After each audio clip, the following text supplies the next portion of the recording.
Questões de Família, com José Eduardo Coelho Dias.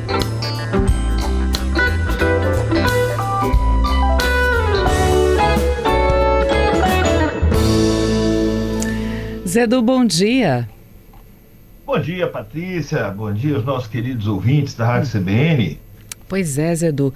Começando uma série nova agora em fevereiro, falando sobre essa questão que envolve união, casamento e a obrigatoriedade ou não, a pressão social em cima de você ter filhos ou não. E aí eu te pergunto, em pleno século XXI, ainda existe essa ideia de que ter filho é uma etapa obrigatória na vida de um casal? Tem isso, né?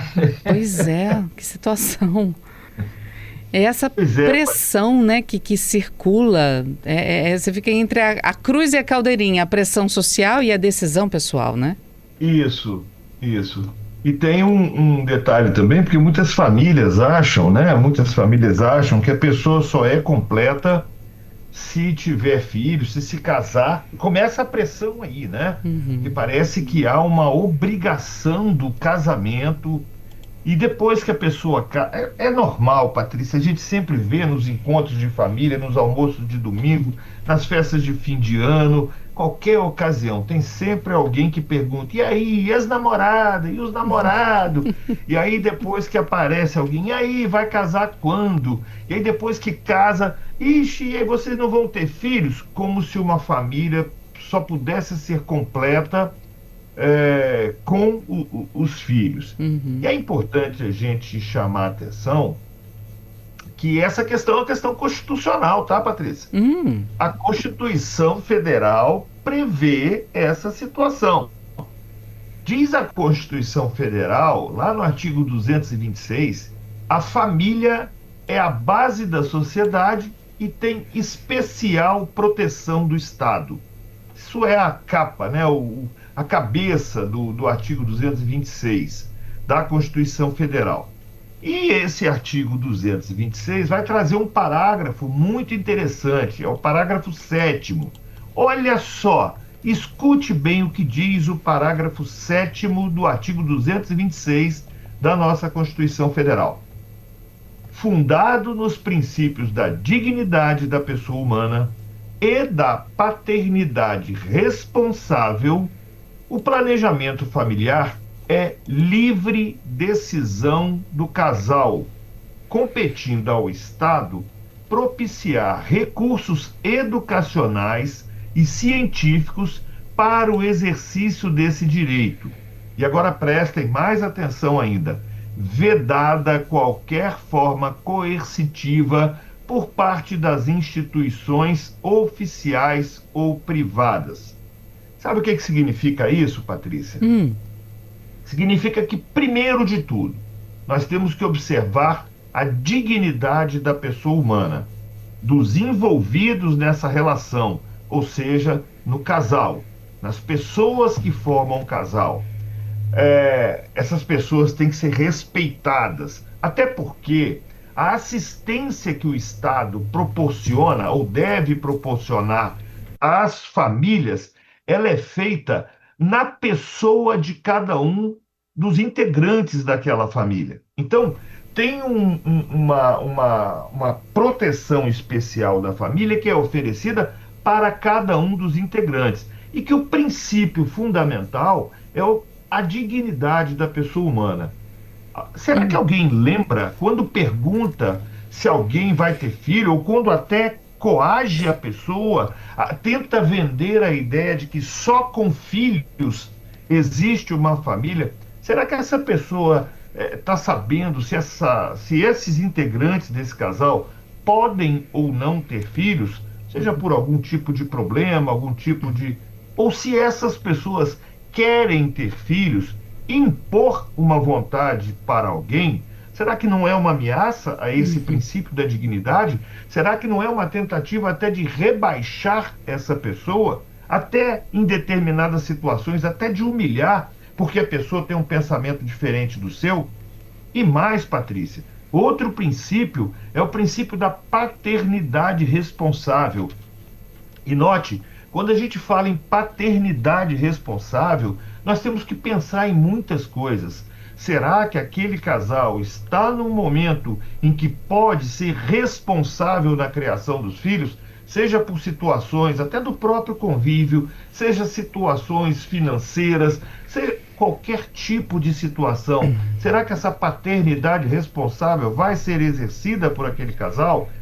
Compete ao casal, isso é uma livre decisão. Essa liberdade da decisão, repito, é garantida pela própria Constituição. Quem tem que decidir isso não é o vovô, não é a vovó, não é a titia, não é o irmãozinho, é o casal. O planejamento familiar é uma decisão que tem que ser tomada livremente, considerando esses princípios da dignidade da pessoa humana e da paternidade responsável. O Estado tem que garantir acesso a informações. É o que a Constituição vai chamar de recursos educacionais científicos para o exercício desse direito. Se você quer ser pai, se você quer ser mãe e por algum motivo não consegue, aí sim o Estado tem que te proporcionar os meios científicos para que você exerça esse direito. Tem que te proporcionar os recursos educacionais.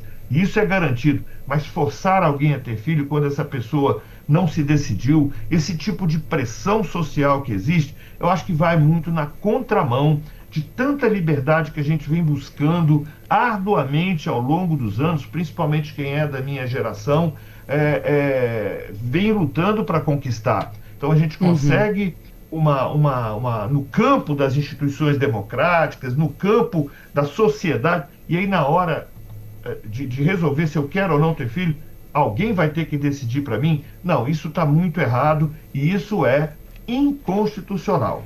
Ou seja, a Constituição não só fala da livre decisão do casal, como também protege o direito de não ter filhos e mais. Quem decide por não ter filhos também está num ato de responsabilidade. Imagina você ser tão pressionado a ponto de ter um filho e não conseguir cumprir com a sua obrigação mínima, né, de pai, de educação, de saúde, de proteção.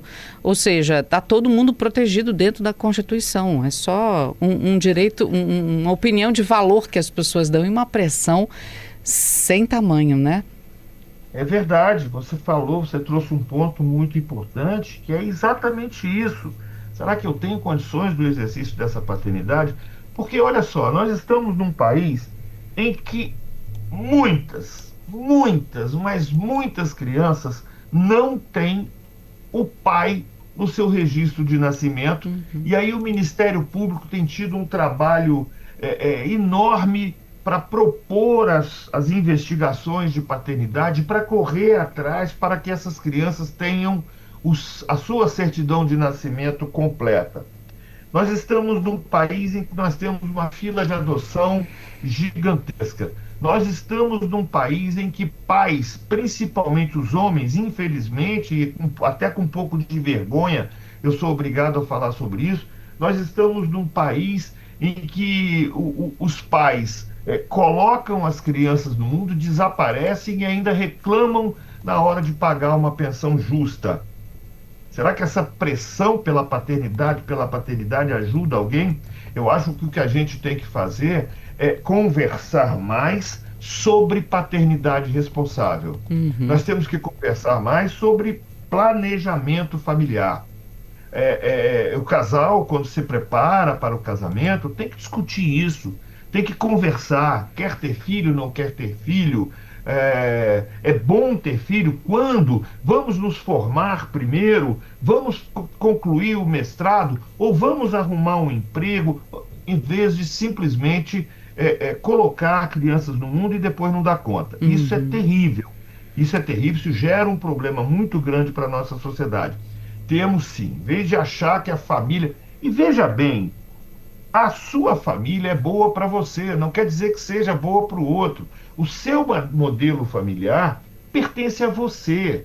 E é você que lida com a sua família, você que lida com os hábitos do seu marido, da sua esposa, com as qualidades e as necessidades de melhoria dos seus filhos, com a educação do seu filho, com vê a hora de dormir, vê a hora de acordar, é você que vai saber, que vai ter que escolher a escola, você que vai ter que dar noções de higiene, enfim, é tanta coisa que envolve a paternidade. E note bem, eu não estou desestimulando ninguém a ter filhos. Uhum. Filhos é uma coisa maravilhosa, é muito bom, mas está na hora da gente levar mais a sério a discussão de planejamento familiar e, sobretudo, de paternidade responsável.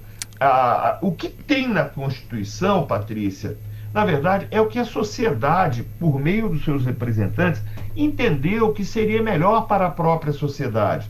Então não quer dizer que a gente, mas eu não concordo com isso. Você não concorda, mas existe uma sociedade que valida os mandamentos constitucionais e que eles devem, no mínimo, ser levados em consideração.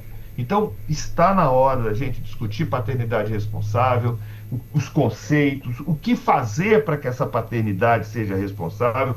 E note bem, Patrícia, ouvintes, quando a gente fala de paternidade responsável, nós estamos falando em gênero, que vai abranger paternidade e maternidade, tá? Uhum. Não é responsabilidade exclusiva da mulher, não é responsabilidade exclusiva do homem, porque a Constituição vai dizer também que essa decisão do planejamento familiar é do casal. Então é de que qualquer pessoa que seja envolvida no casal, seja homem, seja mulher, seja casais heteroafetivos, sejam casais homoafetivos. Essa decisão é do casal, tem que ser tomada em parceria e, de preferência, com muita conversa e com a utilização desses recursos educacionais e científicos que é dever do Estado proporcionar. Edu, fica comigo. Tem a observação de alguns ouvintes aqui que eu queria compartilhar com você na volta do Repórter CBN. Tudo bem? Perfeito. Um minutinho, a gente já volta. Muito bem, de volta com o nosso Questões de Família. Estamos numa série nova nesse mês de fevereiro. Em janeiro, nós falávamos sobre a guarda, tipos de guarda, tudo relacionado às crianças, né? E agora a gente vai falar sobre a pressão social e a decisão pessoal. Ter filhos é a obrigação do casal ou não? Ou seja, filhos, direito, dever ou escolha ao longo do mês de fevereiro. Então, essa série especial. E o Zedu já falava conosco que isso está em Constituição, gente. Planejamento familiar está na Constituição brasileira. Isso significa que toda decisão deve e precisa ser respeitada. Edu aguardou o Repórter CBN conosco, porque tem aqui algumas considerações de ouvintes que eu queria compartilhar com eles. Edu, obrigada por aguardar a Rede CBN, hein? Estamos aí. Vamos lá, olha o Edson colocando aqui. Olha, eu penso que a desburocratização da lei de planejamento familiar facilitaria muito a vida de quem não deseja ter filhos. Hoje é necessário uma série de etapas e ainda encontrar um médico que aceite fazer o procedimento de esterilização, tanto do homem quanto da mulher. Tem regras, inclusive, para as mulheres, né, que têm filhos. Tem um polêmica em volta aí da ligadura ou não, né? Enfim, o Edson trazendo também essa ponderação. Muito, muito importante. Patrícia, o que acontece? Ele está falando aqui da Lei 9263 de janeiro de 96, que vai falar do planejamento familiar, né? Como direito cidadão e vai respeitar, né? Essa lei vai permitir aqui que em alguns casos, a questão ele vai falar especificamente da esterilização voluntária. E no artigo 10 dessa lei é o seguinte: somente é permitida a esterilização voluntária nas seguintes situações: homens e mulheres com capacidade civil plena e maiores de 21 anos de idade, ou pelo menos com 2 filhos vivos, desde que observado o prazo mínimo de 60 dias entre a manifestação da vontade e o ato cirúrgico, período no qual será propiciado à pessoa acesso a serviços de regulação de fecundidade, inclusive aconselhamento por equipe multidisciplinar, com vistas a desencorajar a esterilização precoce. Risco à vida ou saúde da mulher ou do futuro concepto, testemunhado em relatório escrito e assinado por 2 médicos. É condição para que se realize a esterilização, registro de expressa manifestação de vontade em documento escrito e firmado, e após a informação a respeito dos riscos de cirurgia, possíveis efeitos colaterais, dificuldade de sua reversão e opções de contracepção reversíveis existentes. Esterilização cirúrgica em mulher durante o período de parto será garantida à solicitante se observado o prazo mínimo de 60 dias entre a manifestação da vontade e as devidas precauções. Não será considerada a manifestação de vontade durante a ocorrência de alterações ou capacidade de discernimento por influência de álcool, drogas, estados emocionais alterados ou incapacidade mental transitória ou permanente. A esterilização... E aqui é importante a gente ver o seguinte: havia um parágrafo 5º dessa lei, desse artigo 10 da Lei de Planejamento Familiar, que dizia o seguinte: na vigência de sociedade conjugal, a esterilização depende do consentimento expresso de ambos os cônjuges. É importante a gente observar que esse parágrafo 5º, que sempre gerou tanta polêmica, ele foi revogado em 2022. Até 2022, você só poderia fazer essa intervenção com o consentimento expresso dos dois. Hoje, não mais. Hoje, qualquer pessoa que estiver dentro dessas condições que eu narrei aí, pode pleitear essa. Então, já houve uma desburocratização, sim. Mas eu quero ficar atento para o seguinte: nós vimos, num passado não muito remoto, prefeitos e políticos, né, gestores e tal, defendendo esterilização em massa de população. Isso nos remete ao tempo do nazismo, né? Em que, e aos regimes perversos, como aconteceu, por exemplo, num determinado tempo na própria China e em outros países que seguiam a orientação de estados totalitários, que tinham tanto influência que se julgavam donos até do próprio corpo das pessoas. Então eu vejo esses cuidados que a lei de esterilização, a lei de planejamento familiar prevê, como até garantidores da própria vontade das pessoas. Porque as normas vão o tempo inteiro buscar garantir a livre manifestação. Essa livre manifestação que deve ser adotada sem influência ou de fatores psicológicos ou físicos que interfiram na correta manifestação de vontade e que estabelece algumas prescrições e algumas, vamos dizer assim, precauções, tá?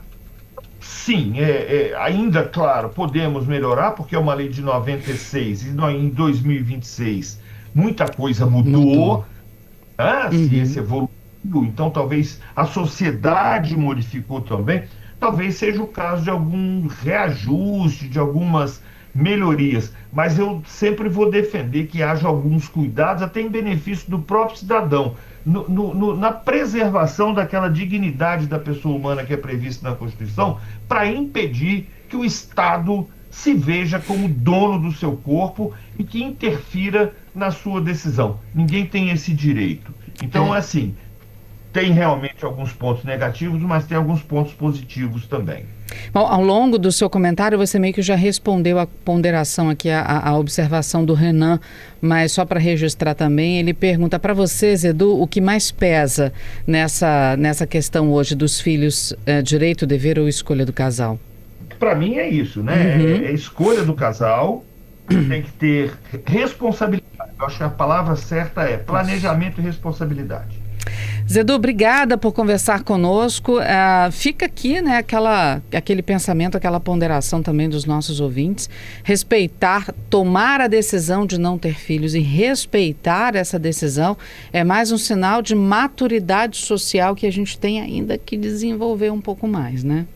Assim como o inverso, assim como a decisão de ter filhos. Porque hoje a gente vê também, Patrícia, incrível que pareça, alguém criticando a opção dos casais de terem filhos. Gente, vamos parar, vamos cuidar da própria vida. Será que, né? Vamos cuidar da própria vida? Se ajudar a vida dos outros, vamos ajudar, dando informações sérias e tal, mas lembra sempre, o que serve para você e não necessariamente para os outros, né? Respeito é bom e a gente gosta, né, não, Patrícia? É isso aí, concordo com você. Zedu, um prazer estar com você durante as férias da Fernanda. Agradeço muito o carinho, a conversa, aprendi muito com você. Segunda-feira que vem você já está na companhia da Fernanda Queiroz de novo, viu? É aquela coisa que a gente fala numa frase só, duas expressões antagônicas. Que bom e que pena. Né? Verdade. Tá voltando, e que pena que você deixa de estar com a gente aqui diretamente. Mas você está sempre no meu coração e você sabe disso. A recíproca é totalmente verdadeira. Obrigada, viu, Zedu? Um abraço grande para você. Até uma próxima. Segunda-feira que vem, se Deus quiser. Até.